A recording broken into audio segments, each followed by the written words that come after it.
kembali lagi di channel Mangkribo TV. Di era yang penuh dengan hustle culture dan toxic positivity, kita seringkali bingung membedakan antara pantang menyerah dengan memaksa yang bukan jatah. Baik itu dalam hubungan asmara, karir, pertemanan, atau passion, keputusan untuk bertahan atau melepas adalah salah satu yang paling melelahkan. Ini bukan tentang jawaban yang benar, tapi tentang menemukan jawaban yang tepat untukmu. 1. Evaluasi dengan pertanyaan, apakah ini masih membuatku tumbuh? Hubungan, pekerjaan, atau proyek yang sehat harusnya mendorongmu menjadi versi diri yang lebih baik. Jika yang terjadi justru kamu merasa stagnan, terus-menerus merasa kurang, atau bahkan menyusut, itu adalah tanda besar bahwa mungkin sudah waktunya untuk melepaskan. Perjuangan yang benar akan terasa seperti investasi, bukan seperti menguras tabungan mentalmu. 2.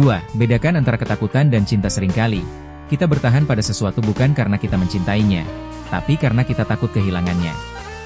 Takut pada ketidakpastian, takut pada penilaian orang, atau takut gagal.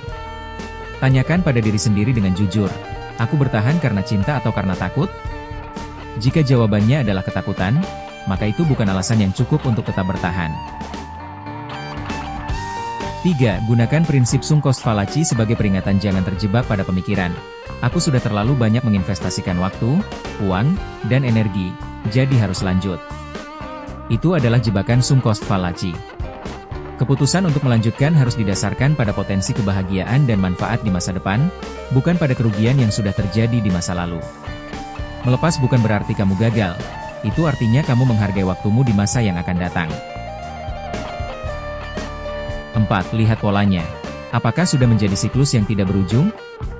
Jika masalah yang sama terjadi berulang-ulang tanpa ada resolusi atau perubahan yang nyata, itu adalah sinyal. Perjuangan yang sehat akan menunjukkan kemajuan, sekecil apapun.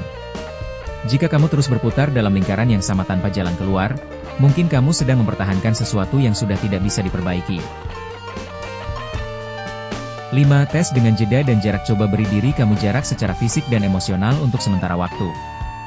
Batasi komunikasi atau istirahat sejenak dari situasi tersebut. Perhatikan, apakah kamu merasa lebih lega dan tenang?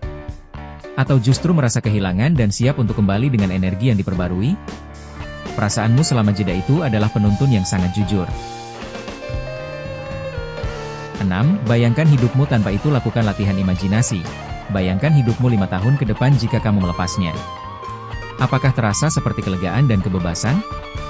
Atau justru penuh penyesalan? Sekarang, bayangkan 5 tahun ke depan jika kamu tetap bertahan.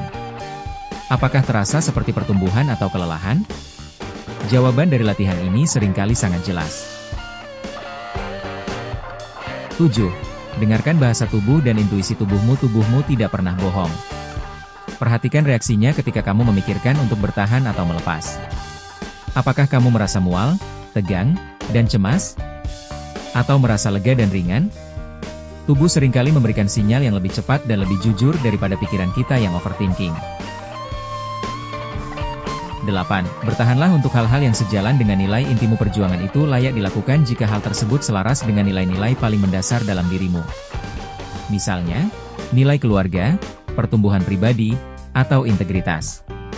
Sebaliknya, lepaskan jika itu membuatmu harus mengkompromikan nilai-nilai intimu hanya untuk bertahan. Tidak ada yang lebih melelahkan daripada berperang dengan prinsip sendiri. Pada akhirnya, tidak ada yang bisa memberitahu jawaban pasti selain dirimu sendiri. Kedua pilihan akan terasa sakit, tetapi hanya satu yang akan membawamu pada kedamaian dalam jangka panjang. Percayalah bahwa memiliki keberanian untuk melepaskan juga sama kuatnya dengan kekuatan untuk memperjuangkan. Terima kasih sudah menonton. Jangan lupa nonton video lainnya.